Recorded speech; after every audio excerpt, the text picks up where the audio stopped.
Hello, this is Father David, parish priest here at St. Anthony Orthodox Church in San Antonio, Texas, and we are commemorating in the Orthodox Church the season of Great Lent.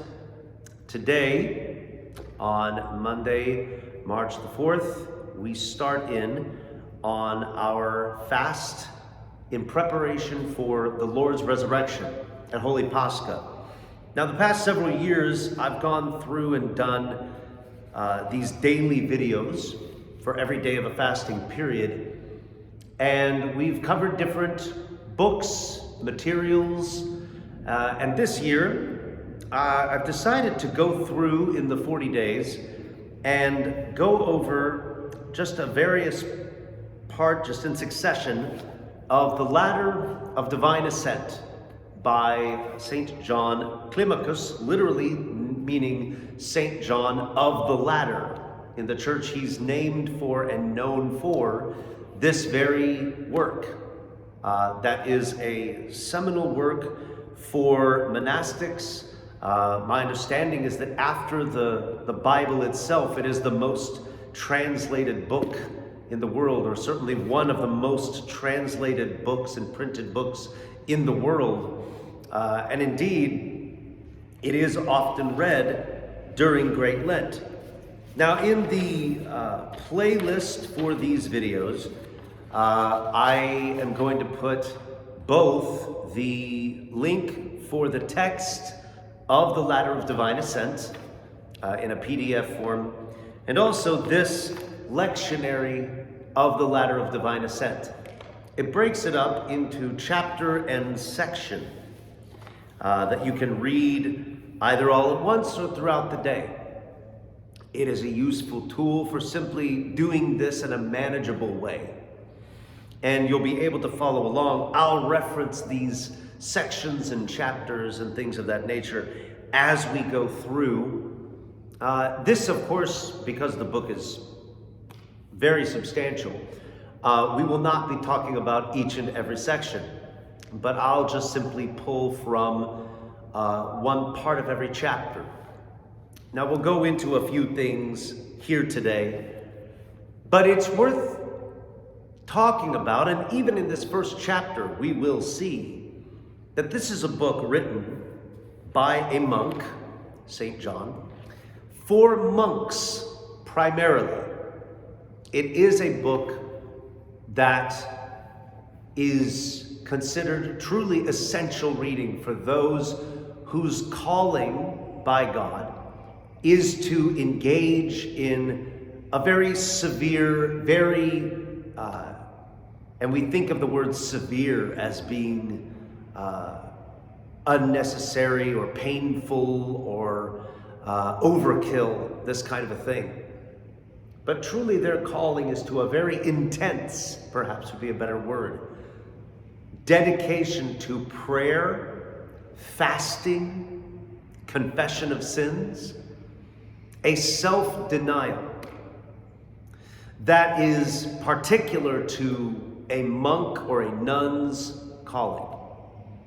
And sometimes when people like myself, who have a wife and children, a parish priest living in the world, or a lay person who has a family or perhaps doesn't, but nonetheless works a 9-to-5 job and struggles perhaps to even say their daily prayers. You know, what is it that I could learn from a book like this? And indeed, I know people who have begun to read works that were primarily written for monks, and they've despaired because they read about the intensity of these monks' experience, and they say, well, either I'm never going to be able to do that, or if that's what's required of a Christian in general, then forget it, I'll never measure up.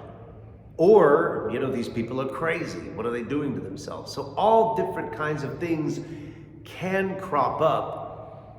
And unfortunately, this can also lead to people saying, well, you know, you just shouldn't read the Ladder. You know, just avoid that. And I would agree that Perhaps it's not the work that someone just beginning in their walk in the Orthodox Church, it might not be the first thing you pick up. Then again, God may have particular plans. What I think my hope and my prayer, please keep me in your prayers as I undertake this, and often it's for my own benefit as well as those of y'all, is that we can pull what is good and helpful and beneficial for us. Because though we are not monks, and perhaps if particular monks are watching this, forgive me a sinner as we enter into this season of Lent, and forgive me anything I might say that is incorrect. But we are, in general, as those in the world, able to be ascetic. Ascetic, not monastic, but ascetic. Self-denying. Nonetheless, we engage in our fasting. And we should, as Orthodox Christians, whether a priest or a layman or a deacon or anything, be participating in the Lenten fast, denying ourselves certain pleasures of the palate, of the taste buds, certain distractions of the mind and of the ears and of the eyes. A renewed focus on God. And we can do that as well. So God willing, our work during these 40 days that St. John can help us as we glean what we are able from his inspired words to the monks that he was writing to. So we're going to go into step 1 on the ladder of divine ascent. And it is called On Renunciation of the World. And I'm going to begin in section 5. And he reads thus: All who have willingly left the things of this world have certainly done so for the sake of the future kingdom, or because of the multitude of their sins, or for love of God. If they were not moved by any of these reasons, their withdrawal from the world was unreasonable. But God, who sets our contests, waits to see what the end of our course will be. Now, of course, he's speaking of the all-knowing God who knows what the end of our contest, our struggle, our course of life will be. But we understand that we are setting aside the things of this world, particularly in the season of Lent, but we're seeing them ultimately as temporary. And this is one thing that we must remind ourselves of continually, that this is, within this earthly life, there are many things that can be enjoyed as pleasurable, but when those things blind us to contemplating and remembering the eternal life that is to come, they become idols, they become distractions, and they can become pitfalls to standing in the way of us and union with God.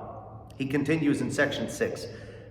The man who has withdrawn from the world in order to shake off his own burden of sins should imitate those who sit outside the city among the tombs, and should not cease from his hot and fiery streams of tears and voiceless heartfelt groanings, until he too sees that Jesus has come to him and rolled away the stone of hardness from his heart and loosed Lazarus, that is to say, our mind, from the bands of sin, and ordered his attendant angels, loose him from passions and let him go, which are the words that Christ said about Lazarus physically coming forth from the dead. Let him go to blessed dispassion. Otherwise he will have gained nothing. And there's a note in my version about that word dispassion, apathia. It's where we get the word apathy. Not that this is some sort of indifference. I don't care. Doesn't matter. No. It's a sort of ability to let any kind of stimulation, any kind of trigger, any kind of prompting or temptation that might come, whether it's in the form of a thought or whether it's in form of a food or drink or an image or a substance, whatever it is, that we can simply let it go past without bothering us, without compelling us to react or overreact to it. This is what we're seeking. And then one more part of this, and it's located in section 8. He says, "This is a great toil, very great indeed, with much unseen suffering." It's difficult to ignore, to let pass by our temptations. He said, especially it's difficult for those who live carelessly, until by simplicity, deep angerlessness, and diligence, we make our mind, which is a greedy kitchen dog, addicted to barking. What a wonderful image of our minds that get, stimulated and distracted and gone from this topic to that topic. We are a kitchen dog, addicted to barking, straining for that next bit of food or sustenance or something like that. And we muzzle that barking, and we restrain ourselves from being slaves to our impulses and desires. And we make it a lover of chastity and watchfulness. So this is a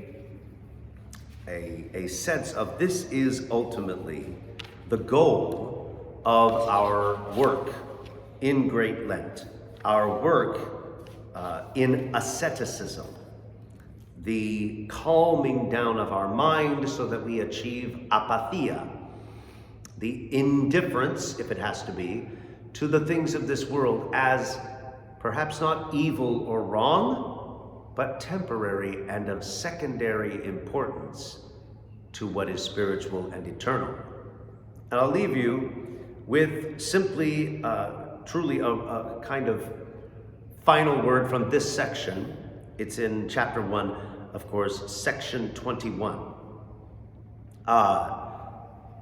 And it is a response of St. John, and perhaps to all of us. He is speaking particularly to men that have wives and live in the world when they come to him. And it's a question that throughout the ages, lay people have asked, particularly monks, but also clergy. How do we live in the world when we're not the religious ones, right? Those that are devoted in one capacity or another to the leading of the religious life. In other words, the cassocks, the men in cassocks, yeah? What about the rest of us? How do we do this? When we read these exploits of the monks, what are we supposed to make of that? He says the following: "We have wives and are beset with social cares," these people say.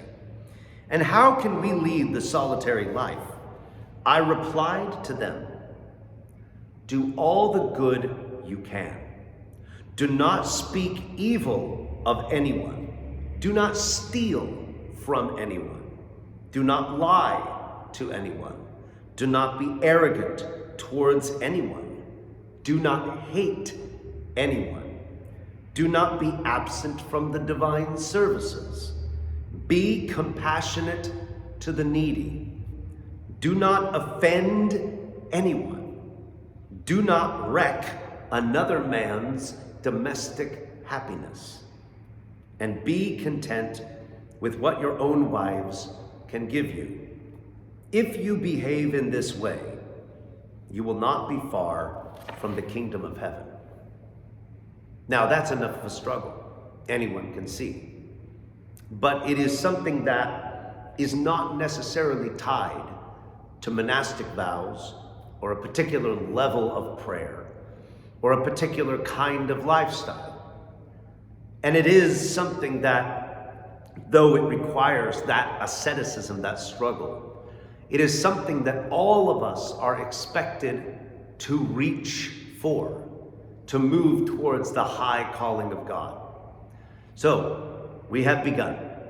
in this, the beginning of the first week of Lent, clean week, when we have our canon of St. Andrew of Crete, during the first week of Great Lent, and our ascetic endeavors of prayer and fasting begin in earnest.